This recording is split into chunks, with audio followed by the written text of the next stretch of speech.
नमस्कार, जनता टीवी देख रहे हैं आप। मैं हूं आपके साथ अमन त्रिपाठी। बुलेटिन में रुक करेंगे कुछ अहम खबरों की ओर। हरियाणा में चुनाव की तारीख जैसे जैसे नजदीक आती जा रही है वैसे वैसे सियासी पारा हाई होता जा रहा है, जिसको लेकर सपा मुखिया अखिलेश यादव ने एक्स पर पोस्ट किया था। उसी पोस्ट पर हरियाणा कांग्रेस के सांसद दीपेंद्र सिंह हुड्डा ने सपा पर जमकर निशाना साधा है।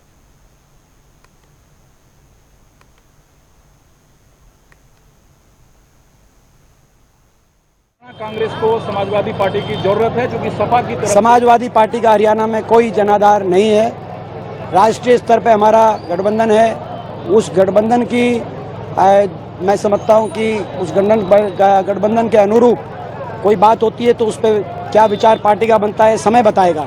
लेकिन आज हमारा प्रदेश स्तर पर समाजवादी पार्टी के साथ अभी फिलहाल कोई गठबंधन नहीं है और समाजवादी पार्टियों को जनाधार भी हरियाणा में नहीं है। इसी खबर पर हमारे साथ चर्चा के लिए समाजवादी पार्टी से प्रवक्ता भुवन भास्कर जोशी हमारे साथ जुड़ चुके हैं। भुवन जी, बहुत बहुत स्वागत है आपका जनता टीवी पर। साथ ही आपसे इस दौरान जानना चाहेंगे, जो बयान यहां पर सांसद दीपेंद्र हुड्डा की ओर से आया, अखिलेश यादव की ओर से यहां पर कहा गया कि पूरा इंडी गठबंधन आपके साथ खड़ा है, समाजवादी पार्टी आपके साथ खड़ी है, लेकिन दीपेंद्र हुड्डा कहते नजर आए कि यहां पर कांग्रेस को समाजवादी पार्टी की कोई जरूरत हरियाणा में नहीं है।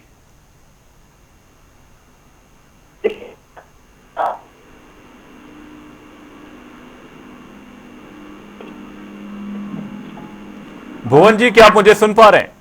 जी, मेरे को आपको आ रही है? जी बिल्कुल आ रही है। देखिए, मैं कहना चाहता हूँ, इस देश में सबसे बड़े दिल के नेता अगर कोई है तो माननीय अखिलेश यादव जी हैं। और उन्होंने स्पष्ट कहा कि हरियाणा में इंडिया गठबंधन जीतना चाहिए और हम की लड़ाई को नहीं लड़ रहे।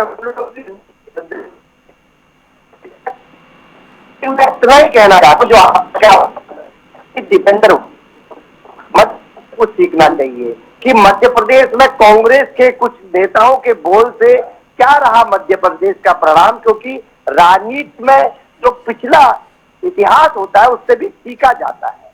तो उनको ऐसे बयानों से बचना चाहिए। ये तो हाईकमान तय करेगा कौन कहां लड़ेगा, लेकिन उनको ऐसे बयानों से बचना चाहिए। साथ ही भुवन जी, आपसे जानना चाहूंगा, इस दौरान समाजवादी पार्टी ने तो एक साफ तौर पर एक अपनी ताकत को लेकर यह कहा था कि समाजवादी पार्टी भी पूरी ताकत लगाकर यहां पर कांग्रेस की मदद करती हुई नजर आएगी और साथ ही भारतीय जनता पार्टी को उखाड़ फेंकेंगे। लेकिन समाजवादी पार्टी के यहां पर कांग्रेस के सांसद दीपेंद्र हुड्डा की ओर से इस तरीके का बयान आना, क्या आप इस बयान से ताल्लुक रखते हैं? क्योंकि यहां पर वो कहते हुए नजर आ कि हमें कोई जरूरत नहीं है समाजवादी पार्टी। देखिए, मैं इतना कहना चाहता हूं, आज जो स्थिति है, सबसे पहले हरियाणा की जो जनता है वो त्राहिमाम हो रही है भारतीय जनता पार्टी के कुशासन से। उससे हमें मुक्ति चाहिए। इसलिए माननीय अखिलेश यादव जी ने यह बयान दिया था। मैं आज फिर आपसे कहना चाहता हूँ, दीपेंद्र हुड्डा जी युवा हैं, उनको इस तरह के जो बयान है उससे बचने की जरूरत है, क्योंकि उनके पिताजी का जो एक गंभीर व्यक्तित्व है उससे उनको सीखना चाहिए। साथ ही भुवन जी, आपसे कहते हुए जानने की कोशिश करेंगे कि क्या सांसद दीपेंद्र हुड्डा के इस बयान के बाद भी समाजवादी पार्टी उतनी ही मजबूती से यहां पर कांग्रेस की मदद हरियाणा विधानसभा चुनाव में करती हुई नजर आएगी, या यहां पर समाजवादी पार्टी भी अपना रुख इस बयान के बाद कुछ अलग करेगी? यहां पर कांग्रेस पर ही सारी चीजें छोड़ दी जाएंगी कि कांग्रेस अपनी ताकत के साथ ही चुनाव लड़े? देखिए, माननीय अखिलेश यादव जी बात के धनी हैं, लेकिन देश काल समय परिस्थिति के अनुसार राजनीति बदलती रहती है। ये भविष्य में तय होगा, लेकिन जो आला कमान तय करने का कांग्रेस का और समाजवादी पार्टी का, ये विषय हमारा नहीं है। लेकिन निश्चित तौर पर कोई भी राजनेता उसको इस तरह के बचकाने बयानों से बचना चाहिए जब चुनाव की दहलीज पर आप जा रहे हैं। कांग्रेस सांसद दीपेंद्र हुड्डा का पलटवार देखा गया। बहुत बहुत धन्यवाद भुवन भास्कर जोशी जी, अपना समय चैनल को देने के लिए। सपा का हरियाणा में कोई जनाधार नहीं है। इस दौरान दीपेंद्र हुड्डा अपने बयान से यह साफ करते हुए नजर आए कि कांग्रेस को हरियाणा में समाजवादी पार्टी की कोई जरूरत नहीं है। इसी बीच रुक करेंगे एक बड़ी खबर की ओर। बड़ी खबर, बड़ी जानकारी सामने इस वक्त की है। बड़ी खबर आपको बता रहे हैं, 3 दिवसीय ऋषि पंचमी का कार्यक्रम प्रस्तावित है। इसी बीच चित्रकूट पहुंचे उपराष्ट्रपति जगदीप धनखड़ ऋषि नानाजी देशमुख को पुष्पांजलि अर्पित करते नजर आए। अष्टावक्र सभागार में जीवन परंपरा की शुरुआत की गई। इसी खबर पर तमाम जानकारी के साथ हमारे सहयोगी संजय साहू हमारे साथ जुड़े हुए हैं। संजय, आपसे जानना चाहेंगे, उपराष्ट्रपति जगदीप धनखड़ चित्रकूट पहुंचे, क्या कुछ अपडेट फिलहाल उनके कार्यक्रमों को लेकर सामने और क्या कुछ कार्यक्रम चित्रकूट में आगामी दिनों का रहने वाला है? बिल्कुल, देखिए अमन, साफ तौर पर जाहिर है कि पहली बार उपराष्ट्रपति जगदीप धनखड़ चित्रकूट आए हुए हैं और पहली बार ही दिव्यांग विश्वविद्यालय को राज्य का दर्जा प्राप्त हुआ है। ये अपने आप में बहुत बड़ी बात है कि इस दौरान वो आए और सांस्कृतिक कार्यक्रमों का आयोजन का शुभारंभ भी उन्हीं के हाथों हो रहा है। ये अपने आप में गर्व की बात है। खास बात ये है कि जब वो चित्रकूट पहुंचे उससे पहले उन्होंने जो राष्ट्रीय श्री नाना जी हैं उनको उन्होंने पुष्पार्पित किया और उसके बाद जो है चित्रकूट के राज्य दिव्यांग विश्वविद्यालय गए, जहां पर उन्होंने कार्यक्रम का शुभारंभ किया और उसके बाद 3 दिवसीय जो उनका कार्यक्रम है, उनके कार्यक्रम आज वो निकल गए हैं, लेकिन फिर भी 2 दिवसीय कार्यक्रम में जो देश विदेश से मनीषी आएंगे, विद्वान आएंगे, उस कार्यक्रम को जो है शोभायमान करेंगे। फिलहाल उन्होंने अध्यक्षता करते हुए ये कहा कि मैंने अत्यंत श्रम से इस विश्वविद्यालय को बनाए रखेंगे और जीवन पर्यंत इसका निर्वहन करेंगे। फिलहाल उन्होंने एक खास बात यह की कि रामभद्राचार्य की जो बहन थी गीता देवी मिश्रा, उनका जो है उनको प्रतिमा का उन्होंने अनावरण भी किया है। जी, साथ ही संजय, आपसे जानना चाहेंगे, 3 दिवसीय ऋषि पंचमी का कार्यक्रम ये प्रस्तावित है। इन 3 दिवसों में क्या कुछ कार्यक्रम इस दौरान देखे जाएंगे? बिल्कुल, देखिए सांस्कृतिक कार्यक्रम है और पहली बार इतना बड़ा आयोजन केंद्रीय जो सांस्कृतिक जो मंत्रालय है वहां से किया गया है और इसमें जो है अमेरिका सहित ब्रिटेन और कई देशों से यहाँ पर जो संस्कृत के ज्ञाता है वो आएंगे और उनकी अध्यक्षता साफ तौर पर जगत गुरु रामभद्राचार्य स्वयं करेंगे। फिलहाल यह भी 2 दिवसीय का कार्यक्रम है। अभी फिलहाल उपराष्ट्रपति का कार्यक्रम था और इस दौरान उन्हें काफी लंबा वक्तव्य दिया और उन्होंने साफ तौर पर कहा कि चित्रकूट आध्यात्मिक नगरी रही है, पौराणिक नगरी रही है। जब से त्रेता युग रहा है तब से भगवान श्री राम जब 14 वर्ष का वनवास काल था उसके बाद से 13 साल यहीं रहे। और खास बात तो यह भी है कि यहाँ पर राष्ट्र ऋषि जो नानाजी देशमुख थे उनकी वो तपोस्थली रही है और भारत रत्न से उनको सम्मानित भी किया गया था। उपराष्ट्रपति जगदीप धनखड़ चित्रकूट पहुंचे। बहुत बहुत धन्यवाद संजय जी तमाम जानकारी के लिए। अष्टावक्र सभागार में जीवन परंपरा की शुरुआत की गई। बुलेटिन में रुकेंगे एक छोटे से ब्रेक के लिए। ब्रेक के उस पार जल्द लौटेंगे।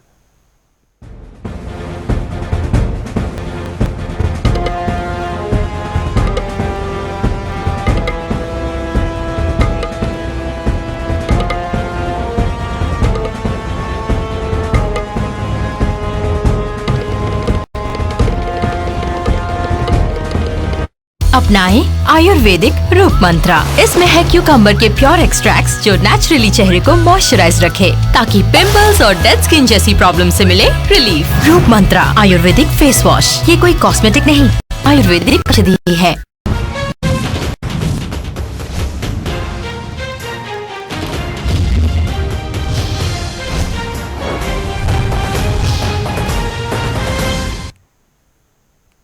ब्रेक के बाद आपका स्वागत है। आप देख रहे हैं जनता टीवी। रुक करेंगे अगली खबर की ओर। प्रयागराज के मदरसे में नकली नोट के छापने का कारोबार तेजी से चल रहा था, जिसके बाद पीडीए विभाग ने सख्ती दिखाते हुए 4 लोगों को गिरफ्तार भी किया, साथ ही मदरसे को सील भी किया गया। वहीं पीडीए ने कड़ा एक्शन लेते हुए मदरसे को एक नोटिस भी जारी किया, जिसमें संतोषजनक जवाब नहीं मिलने पर कड़ी कार्रवाई की बात कही गई, जिसको लेकर जनता टीवी ने एक रिपोर्ट तैयार की है। देखिए। अधिकारी से जो इसमें वार्ता की गई और जो जोनाधिकारी द्वारा जो जानकारी दी गई उसमें ये तथ्य निकल के आया कि ये अवैध निर्माण का प्रकरण है और उसका मानचित्र स्वीकृत नहीं है, जैसा जोनल अधिकारी बता रहे थे। तो उनको जो है जो भी नोटिस आदि की कार्रवाई की गई और नियमानुसार उसको सील किया गया है। अगर वो यथोचित उत्तर देते हैं उसका जो भी उनको नोटिस दी गई है तो इसमें अग्रिम कार्रवाई की जाएगी। और बड़ी कार्रवाई देखने को मिली है। बता दें, जहां जामिया हमीदिया में नकली नोट का मामला सामने आया था छपने का, और जिसके बाद यहां से आपत्तिजनक किताब भी मिले, साहित्य मिले थे, और जिसके बाद यहां पर पीडीए ने सीलिंग की कार्रवाई की थी। मगर अब पीडीए की तरफ से यहां एक नोटिस चस्पा की गई है और नोटिस चस्पा करते हुए कारण बताओ नोटिस यहां लगाई गई है। आप देख सकते हैं ये नोटिस यहां पर अब पीडीए की ओर से लगाई गई है। इसमें साफ लिखा गया है प्रयागराज में अवैध रूप से निर्माण किया जा रहा था। निर्माण के विरुद्ध नगर निगम जो इना विकास अधिनियम के तहत सीलिंग कार्रवाई की गई है। साथ ही इसमें ये भी लिखा गया है 30,000 वर्ग कंपाउंड शोषण कर निर्माण अवैध है कमरों के, और साथ ही इसमें सक्षम अधिकारी के द्वारा दी गई इसमें 50,000 रुपए तक का जुर्माना भी कहा गया है, और इसमें एक समय सीमा दी गई है जिसमें जवाब संतोष नहीं हुआ तो पीडीए की इस पे आगे अन्य और भी कार्रवाई होगी, मगर लगातार मदरसे की मुश्किलें बढ़ती जा रही हैं। अब पीडीए की तरफ से कारण बताओ नोटिस जारी किया गया है और ये बड़ी कार्रवाई देखने को मिल रही है। प्रयागराज से हम आपको दिखाएंगे। प्रयागराज में धूमधाम के साथ गणपति बप्पा का स्वागत किया गया। गणेश चतुर्थी के खास पर्व पर गणेश पंडाल भी सजाया गया, जहां भगवान गणेश की भव्य मूर्ति ने भक्तों को अपनी तरफ आकर्षित किया। वहीं संयोजक ने जानकारी देते हुए बताया कि प्रतिदिन सांस्कृतिक कार्यक्रमों का आयोजन किया जाएगा, जिसको लेकर जनता टीवी ने एक रिपोर्ट तैयार की है। देखिए।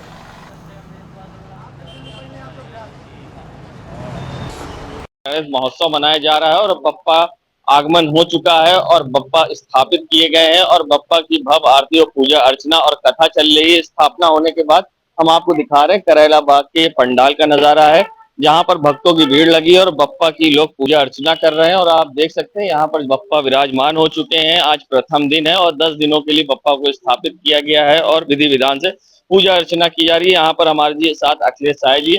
अखिलेश जी, यहाँ पर आज पूजा अर्चना की जा रही है, किस तरह बप्पा को स्थापित किया, क्या खास व्यवस्था है? भाद पक्ष शुक्ल पक्ष की चतुर्थी तिथि विशेष है, जिसमें गणपति जी 10 दिन के लिए पृथ्वी में आते हैं और इनका भ्रमण रहता है। उनके साथ माता रिद्धि सिद्धि पुत्र शुभ लाभ भी आए हैं और अनंत चौदस के दिन विशेष इनका विसर्जन होता है। बप्पा का आगमन होते ही हर सब शुभ मंगल कामनाएं होती हैं, सभी के घर में विशेष उत्सव मनाया जाता है। और आज के दिन विशेष चतुर्थी तिथि में बप्पा को मोदक और गुड़ मोतीचूर का लड्डू अति प्रिय है और इनका सहस्त्रार्चन दूर्वा से किया जाता है। और इनको मालपुआ अति प्रिय है, मेवे की खीर है, जिसमें भक्तों की सभी यही कामना करते हैं कि सबके घर सुख समृद्धि रहे, पूरे संसार में सुख समृद्धि रहे, ऐसा है। और हमारा अब की 24वां वर्ष का आयोजन करेला बाग कॉलोनी लाल में हो रहा है और इधर अब की संकट नाशक एक यंत्र का भी निर्माण किया जा रहा है, जिसमें कि इससे सांसारिक सुखों की प्राप्ति होती है, सबके घरों में सुख समृद्धि का वास होता है। इसको संकट नाशक यंत्र कहते हैं। अखिलेश साय, गणपति जी सदा साय फाउंडेशन। और बातें ही बताइए, अभी आपने बप्पा की कथा सुनी, पूजा अर्चना आरती की, क्या संदेश दीजिएगा?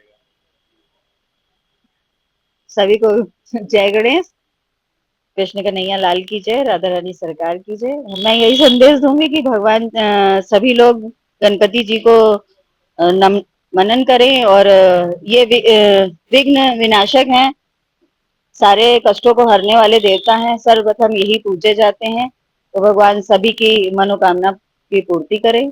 और लोगों से बात करेंगे, आप लोग कितना उत्साहित है? बप्पा आ चुके हैं इस बार और किस तरह से आप लोग पूजा अर्चना कर रही हैं, क्या कहिए? गजानन सरकार की जय। बहुत सुंदर महोत्सव 10 दिन का गजानन जी का जो है होता है। भादव की तृतीया चतुर्थी में इनकी संकट मोचन पूजा सब की जाती है। बहुत सुंदर मूर्ति इस बार अखिलेश भैया लेके आए हैं, जो कि 24वां वर्ष उत्सव मनाया जा रहा है। घोड़े की सवारी है, लक्ष्मी मैया और जो है रिद्धि सिद्धि शुभ लाभ मूसक सब लोग विराजमान हैं। इस करेला बाग लाल कॉलोनी को जो है सारे विघ्नों से दूर करें, सुख शांति और सबको खुशियां प्रदान करें, यही कामना के साथ हम गजानन सरकार की पूजा करते हैं। बोलो गजानन सरकार की जय। देखिए, जिस तरह से हर कोई उत्साहित और लगातार पूजा अर्चना की जा रही है और सबसे बड़ी बात है यहाँ पर विशेष यंत्र भी लाया गया है और जिससे कि लोगों की समस्या दूर हो, और साथ ही यहाँ पर लोग लगातार पूजा अर्चना कर रहे हैं। 10 दिनों तक बप्पा की जयकारे लगेंगे और उसके बाद नम आंखों के साथ बप्पा को विदाई दी जाएगी। जनता टीवी के लिए सैयद मोहम्मद आमिर, प्रयागराज। प्रदेश में सुरक्षा व्यवस्था को लेकर परिवहन विभाग और जिला प्रशासन लगातार चिंता में है। बीते महीनों में भारी तादाद में दुर्घटनाएं हो रही हैं, जिसको लेकर आम आदमी जान गंवा रहे हैं। सीएम योगी आदित्यनाथ ने दुर्घटनाओं को लेकर चिंता व्यक्त की है। सड़क सुरक्षा गंभीर चिंता का विषय बना हुआ है। इस रिपोर्ट में देखिए। सीएम से लेकर के जो है परिवहन आयुक्त तक सड़क सुरक्षा के लिए लगातार परेशान हैं और चिंता जाहिर कर रहे हैं। लेकिन सड़क सुरक्षा की हालत ये है कि जो है आए दिन एक्सीडेंट हो रहे हैं और रोजाना कम से कम दर्जन 2 दर्जन लोग मौतें हो रही हैं। और ये स्थिति तब है कि चाहे वो रोडवेज बस हो चाहे निजी बसें हों, उनके एक्सीडेंट हो रहे हैं और उससे लेकर के आम आदमी जान गंवा रहा है। कल जो है जो हाथरस में हादसा हुआ, एक ट्रक जो है ऐसा लोडर था जिसमें जो 35 लोग सवार थे और वो 35 सीटर लोडर में जो है 17 लोगों की मौत हो गई। खुद सीएम योगी आदित्यनाथ ने उनके लिए जो है 2-2 लाख की सहायता घोषित करी और घायलों के लिए 50-50 हज़ार की मदद के लिए कहा।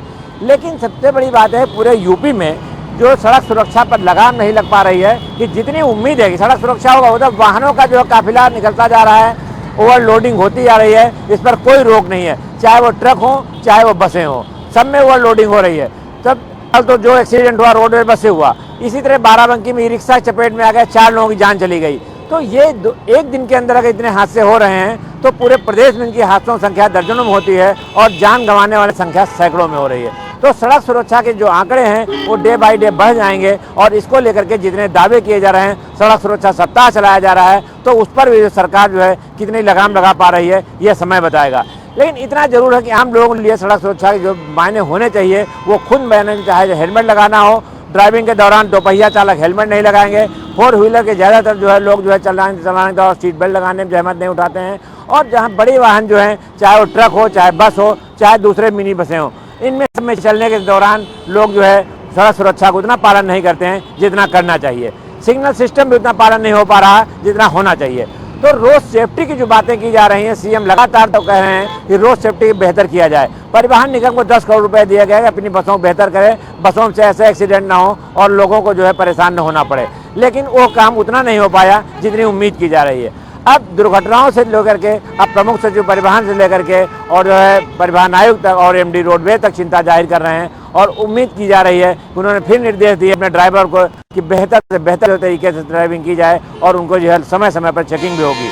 लेकिन इंटरसेप्टर भी चालान कर रहा है और पुलिस भी चालान कर रही है और आरटीओ और एआरटीओ भी जब फील्ड पर निकलते हैं वो भी चालान करते हैं। इसके बावजूद जो है सड़क सुरक्षा की हालत बस से बदतर होती जा रही है। अब ये सड़क सुरक्षा कैसे सुधरेगी, ये प्रशासन कैसे सुधरेगा, ये समय बताएगा। लेकिन इतना जरूर है कि आम लोग लापरवाही में अपनी जान गंवा रहे हैं और प्रशासन रोक नहीं लगा पा रहा है।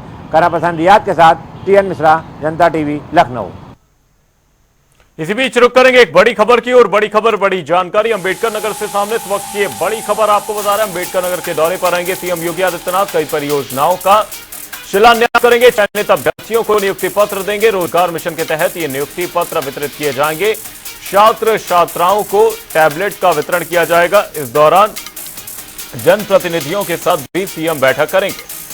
ये बड़ी खबर बड़ी जानकारी अंबेडकर नगर से सामने सीएम योगी आदित्यनाथ का दौरा प्रस्तावित है। इस दौरान सीएम योगी अंबेडकर नगर के दौरे पर रहते हुए छात्र छात्राओं को टैबलेट वितरित करेंगे। कई परियोजनाओं का शिलान्यास लोकार्पण करते सीएम योगी नजर आएंगे। चयनित अभ्यर्थियों को नियुक्ति पत्र सीएम योगी सौंपते नजर आएंगे। रोजगार मिशन के तहत ये नियुक्ति पत्र वितरित किए जाने हैं। छात्र छात्राओं को टैबलेट का वितरण भी इस दौरान किया जाएगा।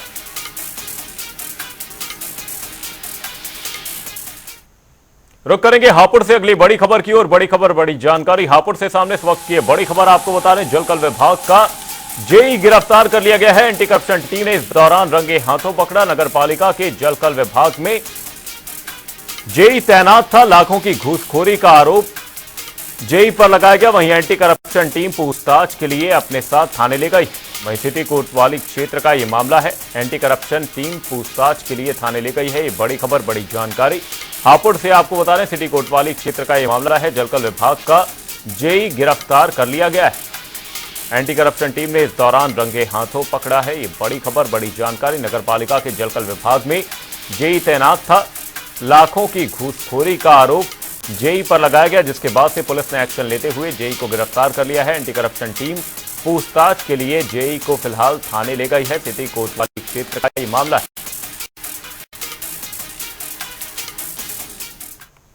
रुक करेंगे ताबड़तोड़ खबरों की ओर।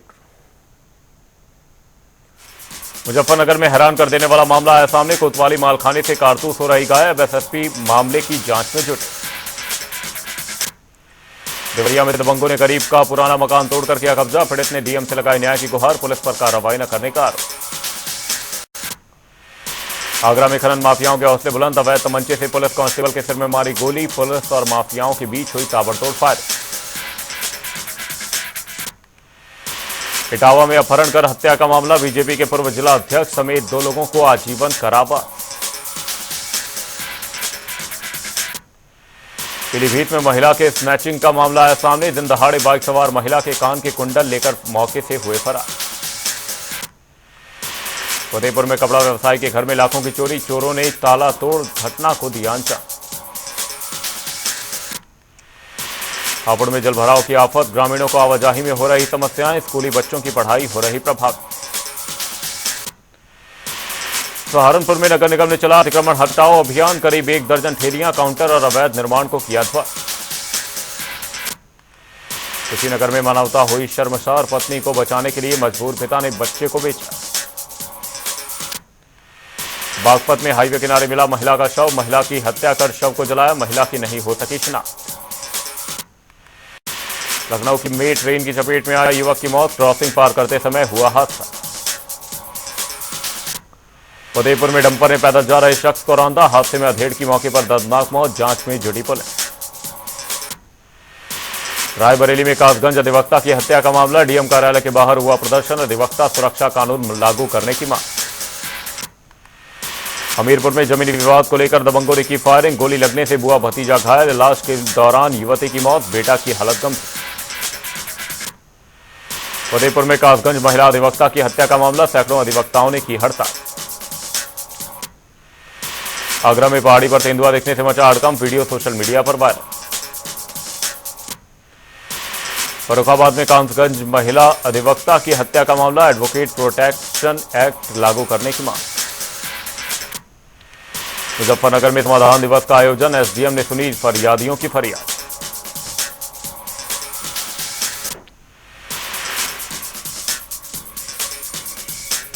इस बुलेटिन में फिलहाल के लिए सिर्फ इतना कि जय गणेश, जनता डी पर खबर का सिलसिला रहेगा जारी। तब तक के लिए नमस्कार।